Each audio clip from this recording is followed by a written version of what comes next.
Olá, meus queridos irmãos, minhas queridas irmãs, uma grande alegria iniciarmos esta série de programas a respeito da paixão de nosso Senhor Jesus Cristo. Quem fala é o Padre Paulo Ricardo e quero conduzir vocês nesses dias a uma reflexão a respeito desse grande mistério de amor, que é o mistério da paixão de Cristo. Todos os anos a Igreja coloca no centro do ano litúrgico a Páscoa, né? Mas dizer que o centro do ano litúrgico é a Páscoa, na cabeça de algumas pessoas, eles dizem assim, é a ressurreição, né? Sim e não.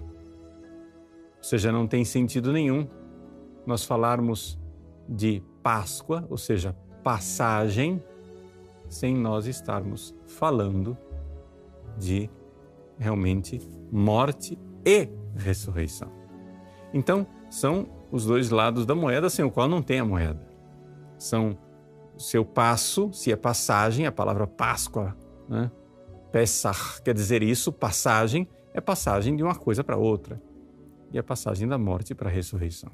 A gente não entenderia o mistério da presença de Cristo ressuscitado no nosso meio se nós não refletíssemos e não estivéssemos dispostos a meditar e meditar profundamente sobre o mistério do Cristo que morre, o seu sacrifício de amor na cruz para a nossa salvação, para nos introduzir na ressurreição, ou seja, na vida eterna, na vida junto de Deus. Então vamos, nesses dias, antes da Páscoa, celebrar e meditar a paixão de nosso Senhor Jesus Cristo. É o tempo da paixão, né, que nós iniciamos sempre no 5º domingo da Quaresma. E depois da Páscoa, nós iremos meditar sobre a realidade de Jesus ressuscitado. E eu irei, então, depois tomar o mistério de Cristo na Eucaristia e toda a reflexão sobre a última ceia. Então, eu digo isso só para que ninguém estranhe que nós iremos iniciar a nossa reflexão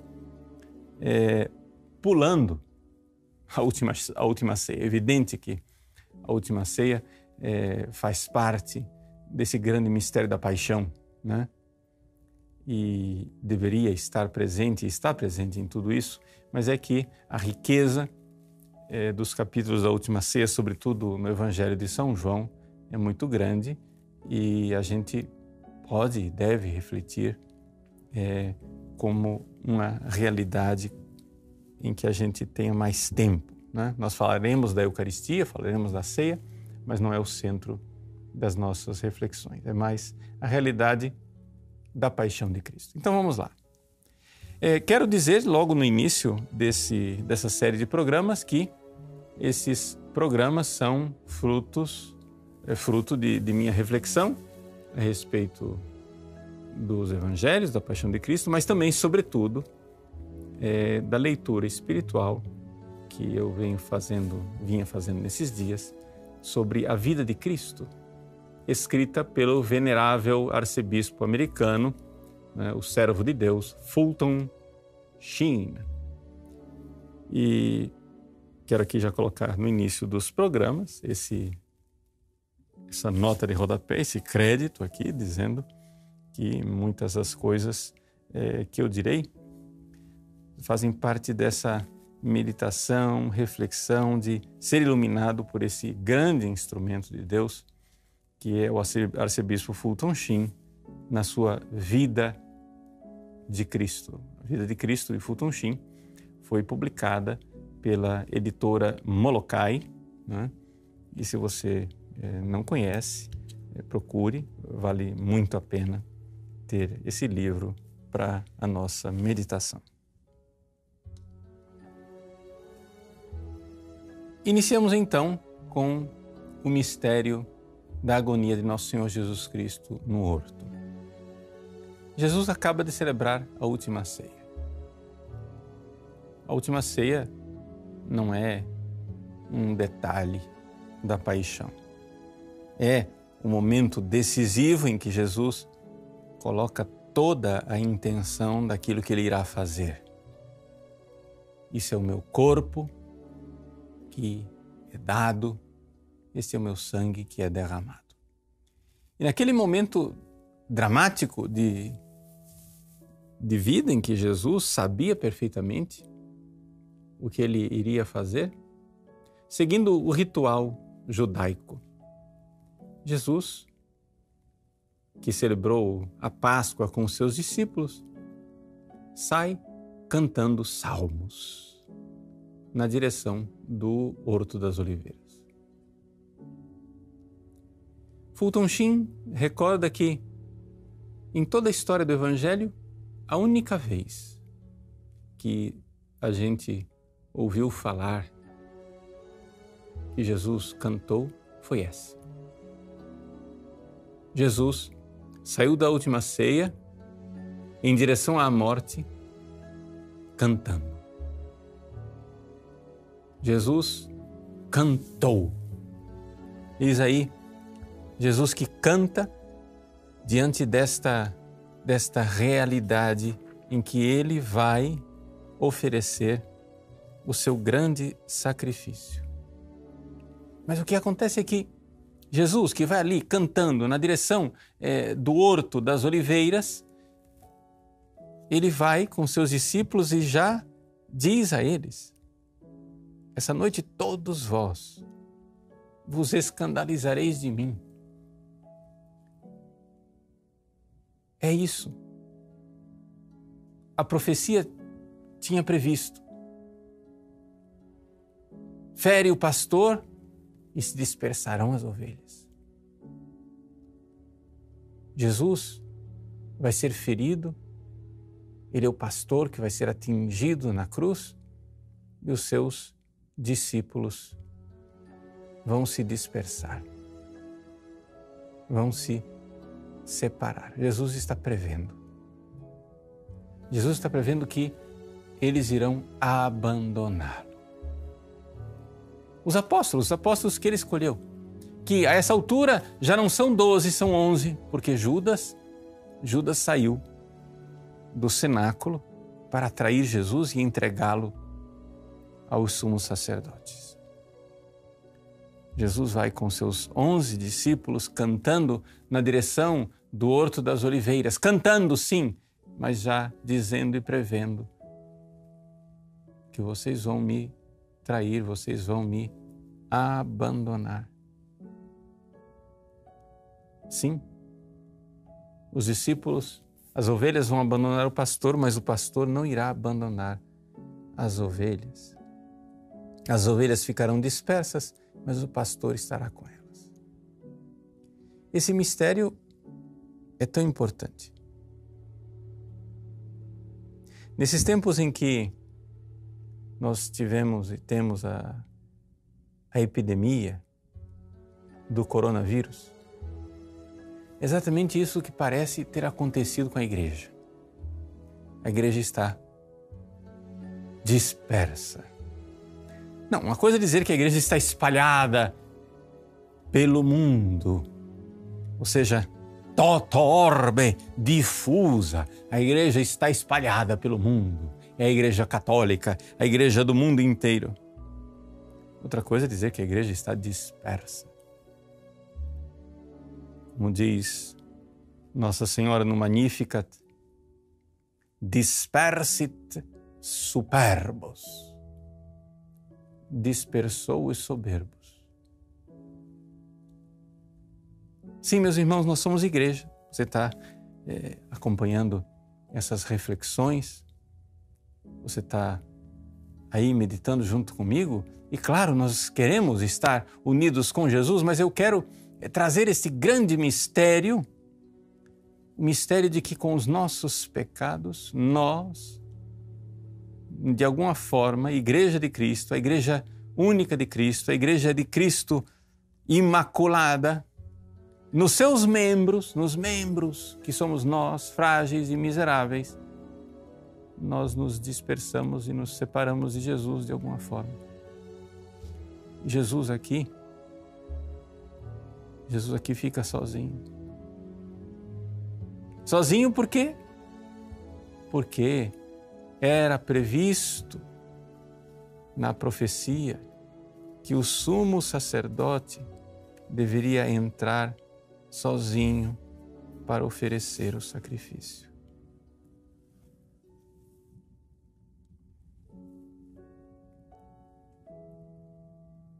Também aqui esse grande mistério. O mistério da solidão de Jesus na hora da cruz. É o que diz o livro do Levítico, capítulo 16, versículo 17. Que não esteja ninguém no tabernáculo quando Arão entrar no santuário para interceder por si e pela sua família e por todo o povo de Israel, até que ele saia. Ou seja, o sumo sacerdote oferece sozinho o sacrifício. E o meu coração, minha mente vai na direção daqueles sacerdotes que agora, nesse momento, oferecem a Santa Missa sozinhos. Em quantos lugares do mundo não haverá celebração pública da Semana Santa? Em quantos lugares do mundo o padre está tendo que oferecer a missa sozinho? Eu conheço padres que vieram me dizer, mas, Padre Paulo, eu nunca fiz isso na vida. Eu estou me sentindo muito estranho. Estou acostumado a celebrar missa com o povo e agora estou tendo que celebrar missa sozinho. Claro, Jesus, quando celebrou o santo sacrifício do Calvário, que é a raiz e a origem de toda missa, ele foi sozinho. Claro, nos levou no coração, nós estávamos lá com ele no coração, mas nós tínhamos nos afastado dele. Os seus apóstolos o abandonaram, porque, golpeado o pastor, as ovelhas se dispersaram. Então, a grande solidão de Cristo. A grande solidão de Cristo. Na última ceia, São Pedro fez aquela bravata, disse para Jesus: Senhor, eu seguirei contigo até a morte, onde for. E Jesus então disse para Pedro: Pedro, tu me seguirás? Eu te digo, antes que o galo cante, tu me negarás 3 vezes. Jesus sabia que ele seria abandonado e traído por aqueles que ele tinha escolhido, pelos seus amados, queridos, prediletos apóstolos. Ele mesmo perguntou um dia para São João e São Tiago, filhos de Zebedeu, Boanerges, os filhos do trovão. Ele perguntou para os seus apóstolos que brigavam pelos primeiros lugares num carreirismo que miseravelmente irá se repetir na história como carreirismo eclesiástico. Jesus perguntou para eles: podeis beber o cálice que eu irei beber? E então eles disseram: sim, podemos. Mas o problema é o seguinte: de fato, os apóstolos irão beber o cálice de Cristo e irão morrer por Cristo. Só que acontece que nesse momento em que Jesus vai cantando para o Horto das Oliveiras, nesse momento, os apóstolos não estão preparados espiritualmente para acompanhar a morte de Jesus. Eles vão abandoná-lo. Sabe por quê? Porque eles não podiam sofrer por Cristo enquanto Cristo não sofresse por eles. Eis aí. Eis aí a razão de nós nos sentirmos tão frágeis, de nós nos sentirmos tão sem força interior nesse momento de provação da igreja. Nesse momento por causa de um vírus, de um bichinho invisível, nós, por caridade para com os mais velhos e com as pessoas fragilizadas e debilitadas, estamos evitando fazer aglomeração de pessoas. Essa é a razão de ser da decisão da igreja em tantos lugares. E no entanto, nós estaríamos faltando com a verdade, nós estaríamos faltando com a sinceridade se não disséssemos que no coração de muitos fiéis, de muitos sacerdotes, bispos, tem ali também um medo, o medo de sofrer. Sim, nós somos humanos, muitos de nós nunca passou por uma experiência semelhante de sofrimento. Eu tenho ouvido, algumas pessoas, o apavoramento de sofrer, apavoramento mais do que de sofrer, de ver também os seus entes queridos sofrerem. Quanta coisa, quanto pânico, quanto medo, e quanto medo de ter medo. Meus queridos, nós não estamos prontos para sofrer por Cristo enquanto Cristo não sofrer por nós. Então, por isso é tão necessária essa meditação da paixão. Por isso é tão necessário que a gente medite o sofrimento de Cristo por nós. E o primeiro sofrimento de Cristo que nós queremos meditar é esse sofrimento do Horto das Oliveiras. Por quê? Porque a gente não se dá conta de que o maior sofrimento de Cristo não foi tanto o sofrimento físico, mas foi o sofrimento que nós poderíamos dar o nome de sofrimento moral, sofrimento interior, que aqui ele mostra no Horto das Oliveiras com toda a sua exuberância. Jesus mostra o seu sofrimento da alma. Antes de nós contemplarmos o sofrimento físico de Cristo, Jesus agoniza.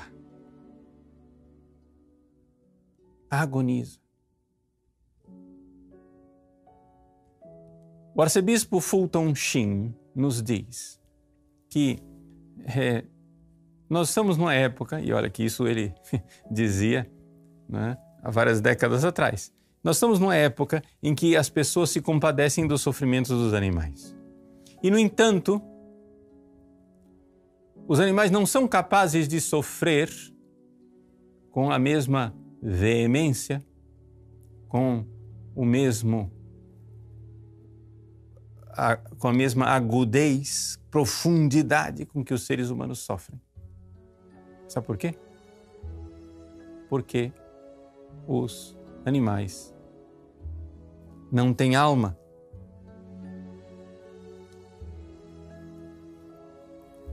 Os animais não sentem tão vivamente o sofrimento como o ser humano, porque não possuem inteligência. Então, porque eles não possuem inteligência, eles não sofrem o passado, não sofrem o futuro. O animal é irracional e cada sofrimento que ele tem, ele sofre um agora. Mas nós podemos dizer: eu já estou sofrendo há 7 anos essa agonia.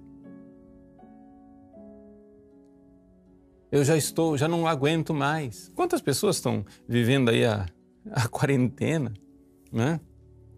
E dizem: nossa, eu já estou há 2 semanas nessa situação, estou há 3 semanas nessa situação.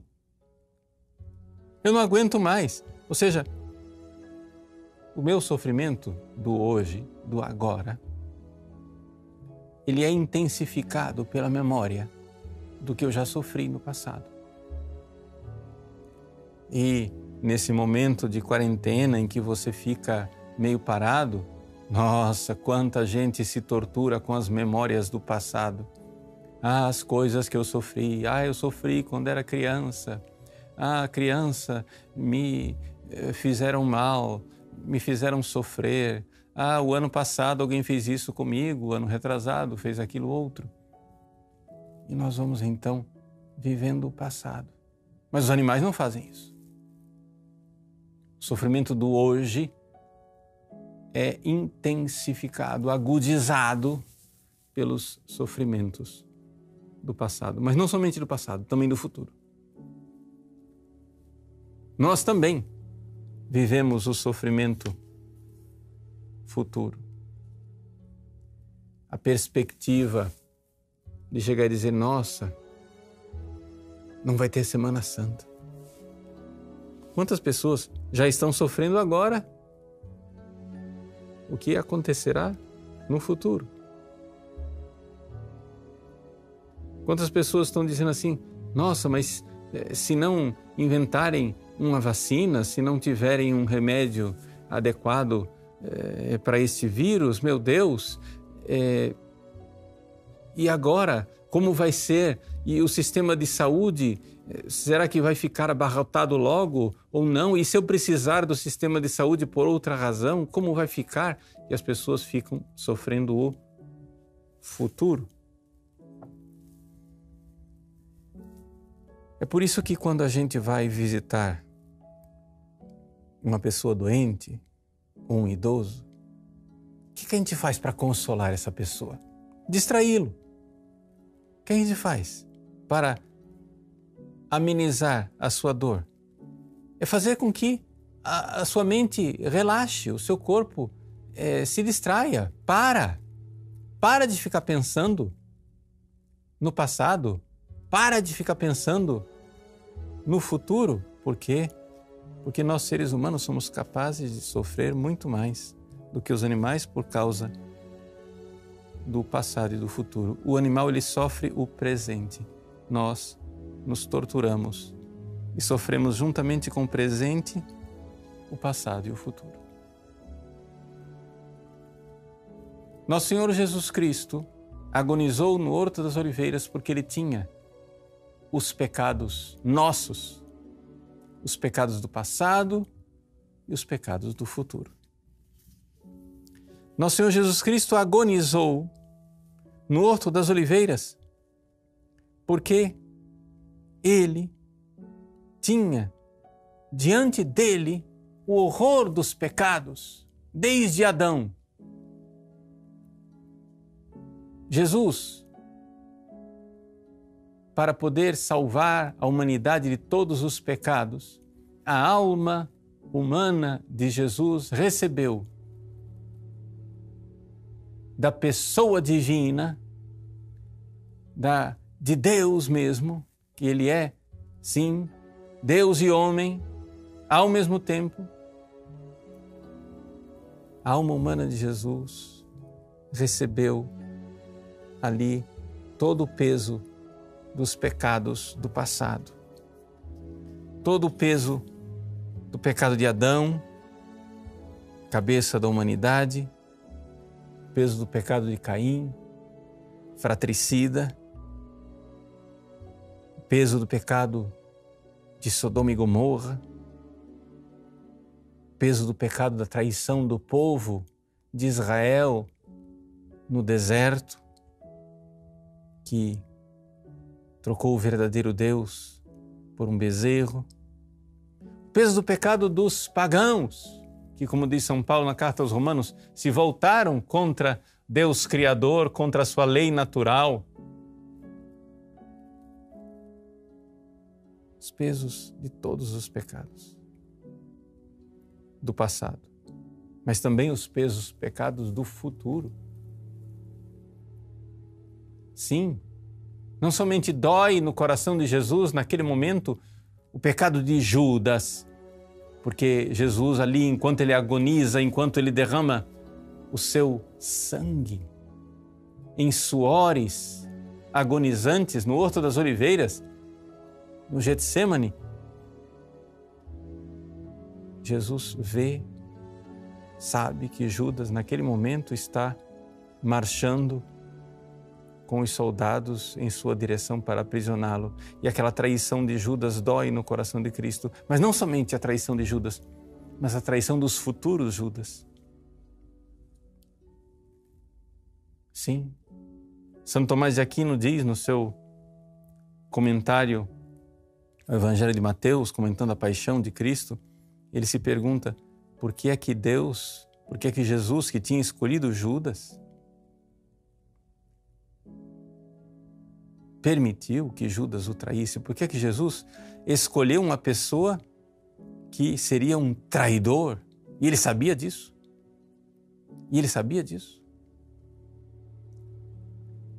São Tomás diz, para que ninguém se escandalizasse no futuro de ver traidores dentro da igreja. Pois bem, todos os pecados do futuro, as heresias que iriam dilacerar a igreja, as perseguições dos imperadores romanos, as grandes perseguições de todos os séculos, os mártires da Igreja da Inglaterra, perseguidos pelo rei, os mártires da Revolução Francesa, os mártires do comunismo, os mártires da Revolução Mexicana, todos esses pecados ali, como uma lança, estavam no coração de Cristo, os pecados futuros. Todos os juramentos, adultérios, mentiras, apostasias, assassinatos, tudo estava lá no coração de Jesus e Jesus então sofreu. Meus queridos, sabendo que o coração de Jesus sofreu e sofreu tão amorosamente todos os nossos pecados, meu pecado estava lá na agonia de Cristo, o meu pecado, o seu pecado estava lá na agonia de Cristo. Receba de Cristo esta consolação.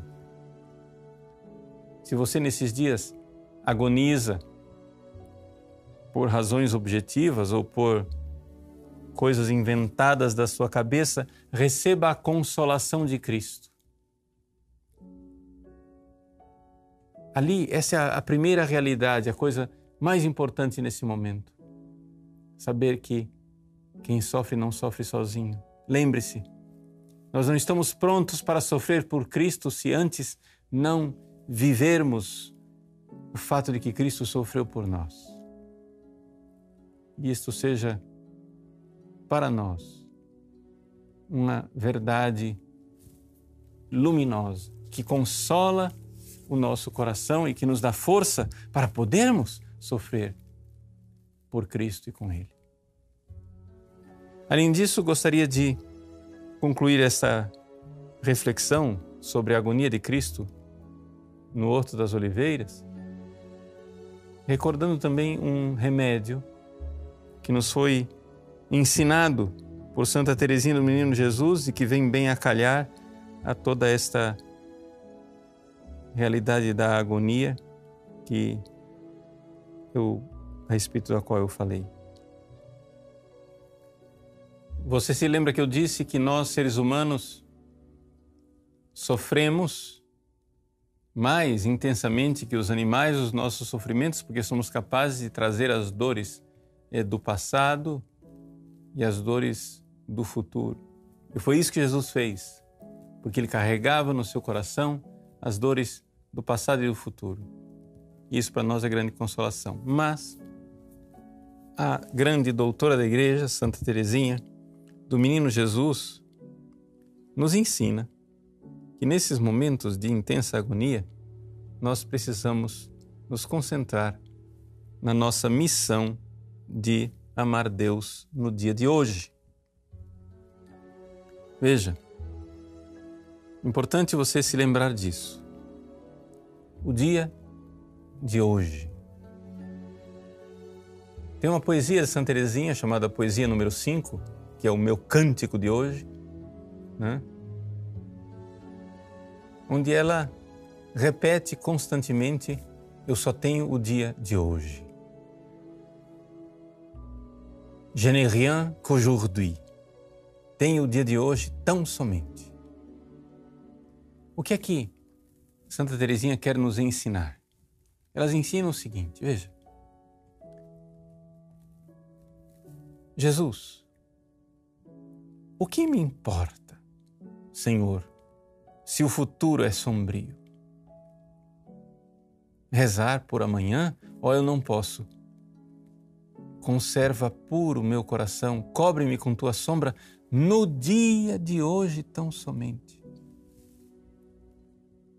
Precisamos nos concentrar no dia de hoje, na missão que a gente tem de amar a Deus hoje. Hoje, meu irmão, minha irmã, a sua cruz. Hoje, você tem graça suficiente para carregar a cruz de hoje? Então carregue sua cruz de hoje. Não deixe que a imaginação das cruzes futuras ou a memória das cruzes do passado esmague em você na missão de carregar a cruz de hoje.